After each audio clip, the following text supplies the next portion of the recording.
Καλησπέρα σε όλους. Θα ήθελα να ευχαριστήσω την εταιρεία Endofacon για την ευκαιρία να παρουσιάσω στο φετινό Yes Project. Εγώ θα σας μιλήσω για κάποια tips and tricks στην αντιμετώπιση του λευκού καταράκτη και πώς μπορεί να γίνει αντιμετωπίσιμη στα χέρια ενός νέου χειρουργού.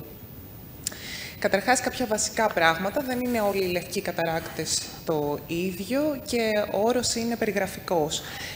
Καταρχάς, πρέπει να διευκρινίσουμε τη μορφολογία του λευκού καταράκτη που έχουμε μπροστά μας. Έχει υγροποιημένο φακό, βρίσκεται σε αυξημένη πίεση ο φακός του λευκού καταράκτη μας ή πρόκειται για έναν υπέρπυκνο καταράκτη με ρίκνωση του πρόσθετου περιφακίου. Είναι ένας μοργάνιος καταράκτης, όπου έχει υγροποιηθεί πλήρως ο φλοιός και ο πυρήνας επιπλέει μέσα στο φακό. Όλα αυτά θα καθορίσουν και τη χειρουργική μας προσέγγιση.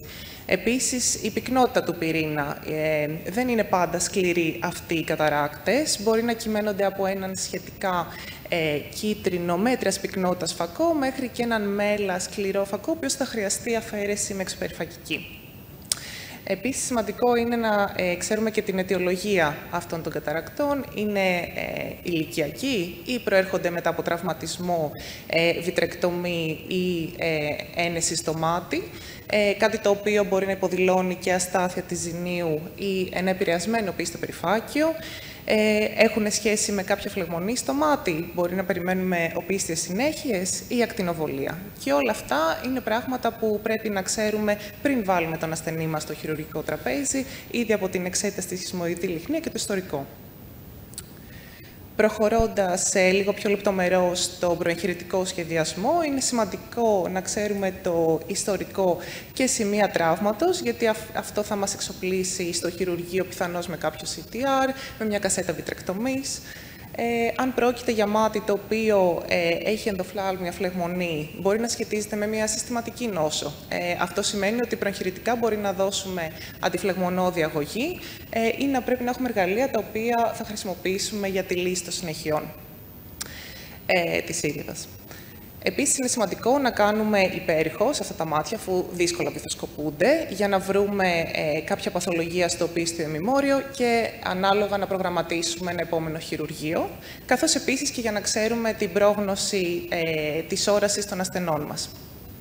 Ένα άλλο σημαντικό στοιχείο είναι πώς θα υπολογίσουμε το φακό μας. Προφανώς το IOL Master σε αυτές τις περιπτώσεις δεν θα μας βοηθήσει, οπότε πραγματοποιούμε A-scan.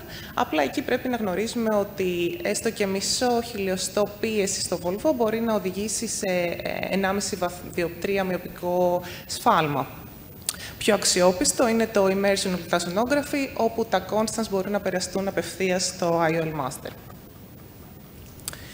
Τι κάνει όμως το χειρουργείο λευκού καταράκτη τόσο δύσκολο, ποια είναι η πρόκληση? Είναι να κάνουμε μια συνεχή κυκλοτερή καψουλόρυξη.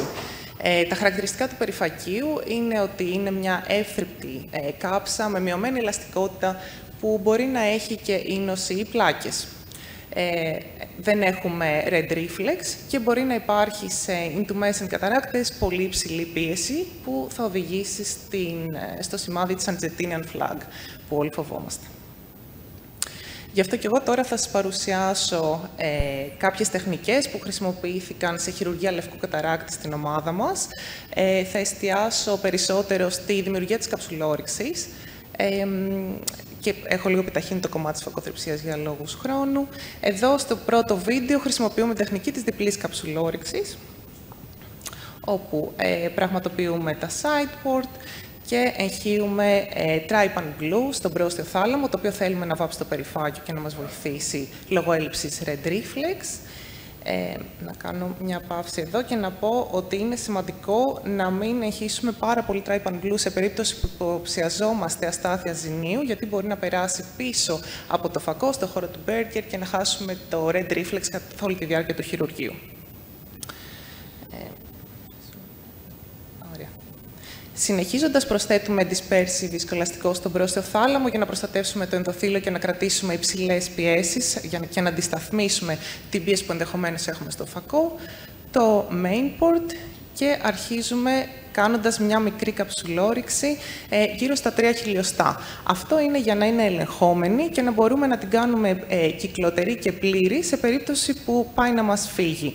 Δεν μας ενδιαφέρει να είναι η τέλεια ολοστρόγγυλη καψουλόρυξη, αρκεί να μας δώσει ένα αρχικό βήμα, ώστε να μπορέσουμε να αφαιρέσουμε φλοιό υποπίεση. Εδώ μπαίνουμε με μια κάνουλα υδροδιαχωρισμού και αφαιρούμε φλοιό. Αυτό μπορεί να γίνει επίσης με μια Simco ή με το IA Probe.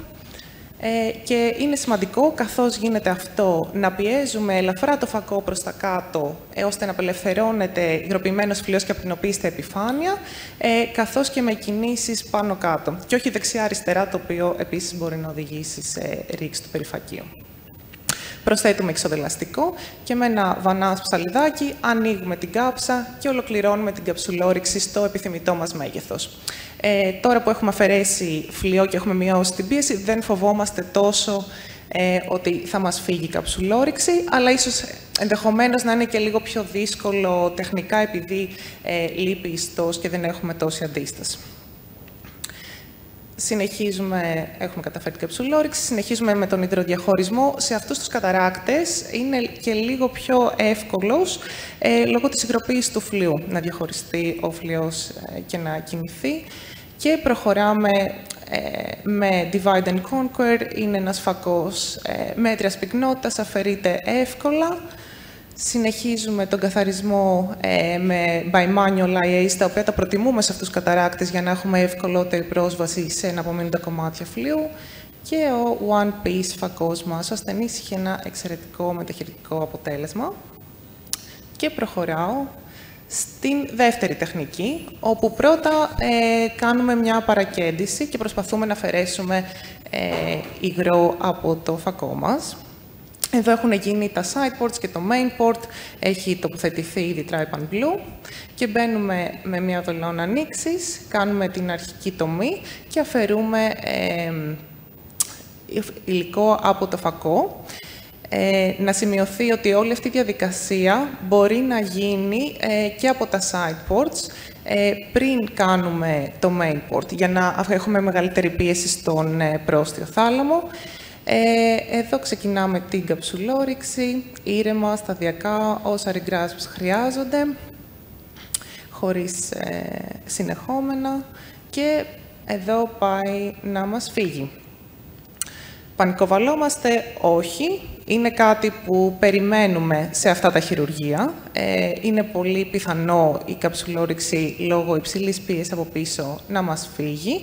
Αυτό που έχει σημασία είναι να ξέρουμε πώς να το αντιμετωπίσουμε, να γνωρίσουμε την τεχνική Little που προσπαθούμε εδώ να εφαρμόσουμε, όπου γυρνάμε το flap στην αντίθετη κατεύθυνση της καψουλόρυξης και προσπαθούμε να το φέρουμε προς το κέντρο. Εννοείται ότι πρέπει να έχουμε διαθέσιμο και ένα ψαλιδάκι, ώστε να μπορέσουμε να ξεκινήσουμε την καψουλόρυξη από εκεί που θέλουμε.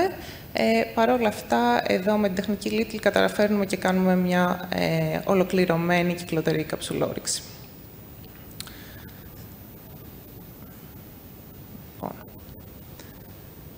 Και ωραία.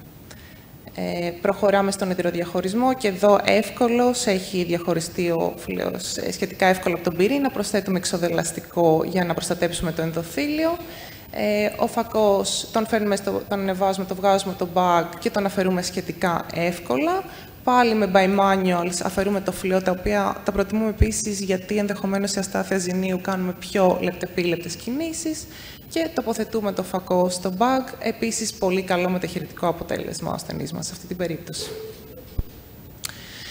Συμπερασματικά, αυτά τα χειρουργεία έχουν υψηλό ρίσκο για επιπλοκές, ακόμα και στα χέρια πολύ έμπειρων χειρουργών.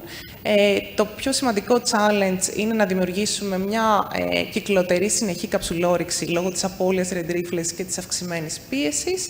Παρ' όλα αυτά, ακόμα και ένας νέος χειρουργός μπορεί να το καταφέρει μαθαίνοντας και δοκιμάζοντας πολλές διαφορετικές τεχνικές και με ένα πολύ σωστό προεγχειρητικό πλάνο. Σας ευχαριστώ πολύ για την προσοχή σας.